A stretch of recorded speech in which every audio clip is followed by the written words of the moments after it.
वो असदुद्दीन ओवैसी जाता है और माथा टेकता है और तुम देखते रह जाते हो। अरे शर्म करो, चुल्लू भर पानी में डूब मरो, चुल्लू भर पानी में डूब मरो। अरे ओवैसी सुन ले, कुत्ता भी ना पेशाब करेगा औरंगजेब की पहचान पर। अब जो भगवा लहराएगा पूरे हिंदुस्तान पर। तो छत्रपति संभाजी राजे, जिनके बारे में कहते हैं देश धर्म पर मिटने वाला शेर शिवा का छावा था, महापराक्रमी परम प्रतापी एक ही शंभू राजा था।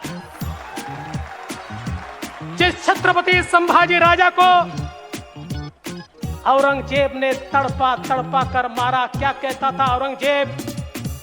ये नहीं कहता था कि तुम्हारा राज दे दो, ये नहीं कहता था तुम्हारा किला दे दो, ये नहीं कहता था तुम्हारी संपत्ति दे दो।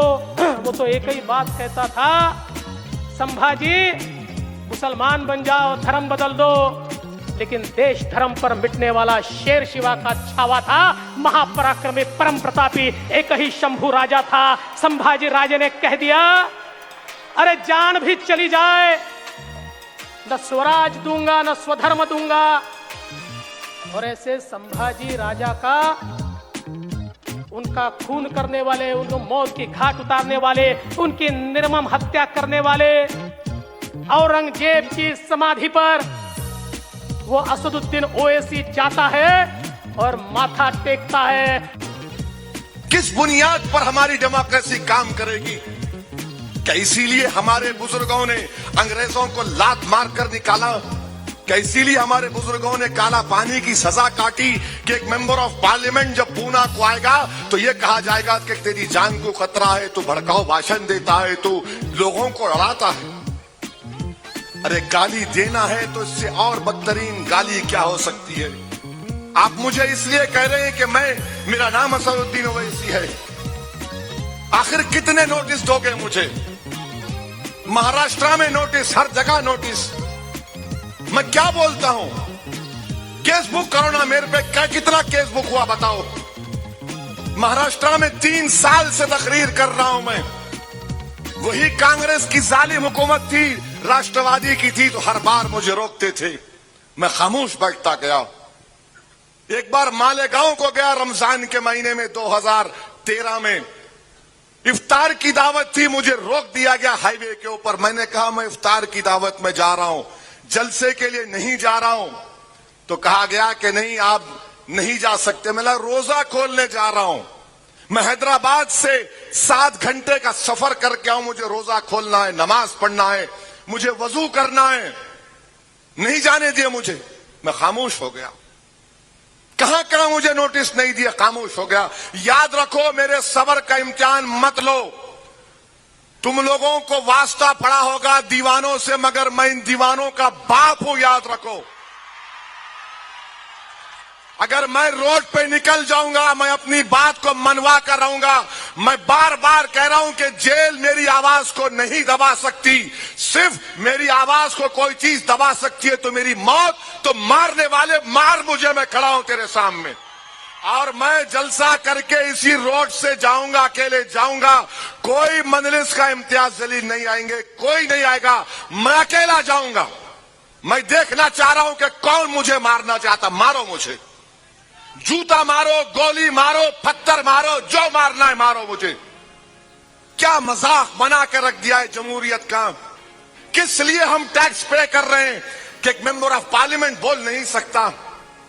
मैं उत्तर प्रदेश में 19 तकारीर करके आ रहा हूं, मेरी आवाज बैठ गई, बीमार हूं, बुखार में हूं, 19 जलसे करके आऊं, कहीं पर मुझे नोटिस नहीं मिली। मगर यहां आता हूं तो नोटिस देते और 2 दिन पहले जलील करते मुझे, ये कहकर के ये हिंदू मुसलमान में भड़काऊ भाषण। नहीं, मैं किसी हिंदू का खिलाफ था, ना कभी रहूंगा, खुदा ना खास्ता। मेरा मकसद किसी मजहब के खिलाफ नहीं है।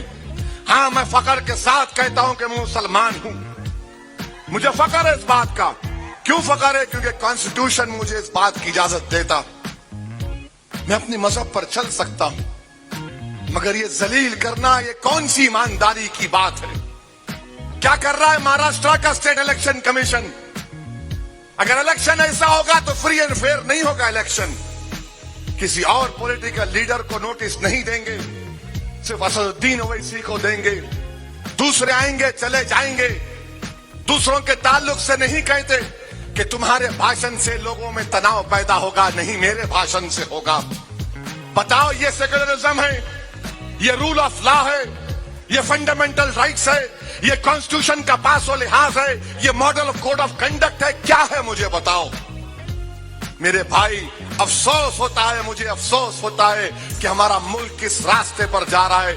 जो लोगों की सोच है, याद रखो तुम मुझे आज इस तरह कह कहकर नोटिस देकर मुझे जलील कर रहे हो, मगर याद रखो जिस चीज की आप शुरुआत कर रहे हैं उसमें हिंदुस्तान की जमहूरियत कमजोर ना पड़ जाए, खुदा ना खास्ता। अजीब और गरीब मामला है। एयरपोर्ट से उतरते की नोटिस दो ना, देवेंद्र फडणवीस को नोटिस दो, मॉडल कोड ऑफ कंडक्ट है, सब बराबर है, कोई बड़ा नहीं कोई छोटा नहीं। उद्धव ठाकरे आएगा उसको दो, शरद पवार को दो, अजित पवार को दो। क्या पूना किसी की बाप की जागीर नहीं है? पूना सब हिंदुस्तानियों का है, हर मजहब के मानने वालों का है। मैं किसी के लड़ाने नहीं आया हूं। मैं मेरी बात अगर किसी को पसंद नहीं आती तो मुझे माफ करो, मगर मैं अपनी बात को रखूंगा। ये हिंदुस्तान का कॉन्स्टिट्यूशन मुझसे कहता है, अगर मैं गलत बोलता हूं तो केस अभी बुक करो, ले जाकर मुझे जेल में डाल दो, मैं तैयार हूं। अगर तुम ले जाकर ख्वाजा यूनिस की तरह मुझे एनकाउंटर करना चाह रहे, कर दो, मैं मौत से नहीं डरने वाला। एक नहीं 25 गोलियां मारो और मेरी लाश को छोड़ दो किसी चौराहे पर। क्या तमाशा बना के रखा है यहां का। अगर कोई पॉलिटिकल पार्टी डरती है तो डरना पड़ेगा, याद रखो तुमको। मैं जब तक जिंदा हूं तुमको डरा डरा कर गरीबों मजलूमों का काम करा कर रहूंगा। कौन जवाब देगा इसका? किसके सामने जाकर मैं फरियाद करूंगा बताओ आप? किसके सामने जाकर मैं लोगों में इत्मीनान दिलाऊंगा? अरे मेरा यहां पर आना, तकरीर करना, वोट डालना नहीं डालना अलग बात है, मगर मेरा यहां पर आना, अवाम से मुखातिब करना, क्या मैं हिंदुस्तान की जमहूरियत को मजबूत नहीं कर रहा हूं? जो लोग इस तरह की सोच रखते हैं, मैं उनसे रिक्वेस्ट कर रहा हूं, बदलो अपनी सोच को, बदलो अपनी सोच को। मुझे इंसान समझो, मुझे पैट्रोनाइज मत करो, मुझसे नफरत मत करो। मैं इज्जत चाहता हूं, अगर तुम नहीं दोगे तो अल्लाह भी देगा, कॉन्स्टिट्यूशन भी देगा मुझे। एक तमाशा बना के रख दिए, परमिशन यहां नहीं देंगे वहां देंगे। ठीक है, आपका बोलना सही था कि जगह छोटी पड़ेगी, मैं तैयार हूं, मगर यह क्या बात है कि तुम्हारी तकारीर तो आपने कितने केस बुक किए मुझ पे? अगर मैं आपकी नजर में चोर हूं तो आप कितना केस बुक किए मुझ पे बताओ? मैं पिछले साल आया था, क्यों केस नहीं बुक किया मुझ पे?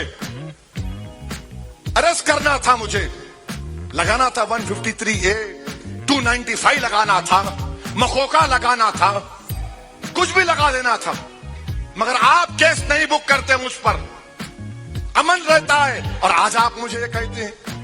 मेरे भाई, यही तो मेरी लड़ाई है। मेरी लड़ाई क्या है कि आपकी आवाज को सुना जाए। मेरी लड़ाई यह है कि मेरी मर्जी के मुताबिक मैं सोचूंगा। कोई मुझे कहेगा कि नहीं ऐसा मत सोचो, इस तरह सोचो, मैं तैयार नहीं हूं। मैं मर जाऊंगा मगर किसी और की सोच को अपनी दिमाग में नहीं डालूंगा। मैं जो सोचूंगा वो सही है या गलत है, वो आवाम फैसला करेगी। ये जमहूरियत की खूबसूरती है, ये डेमोक्रेसी का राइट है, ये डेमोक्रेसी का स्ट्रेंथ है कि what I believe is my right, I am not imposing on you. मैं जो सोचता हूं, मैं जो थिंक करता हूं, उससे आपको क्या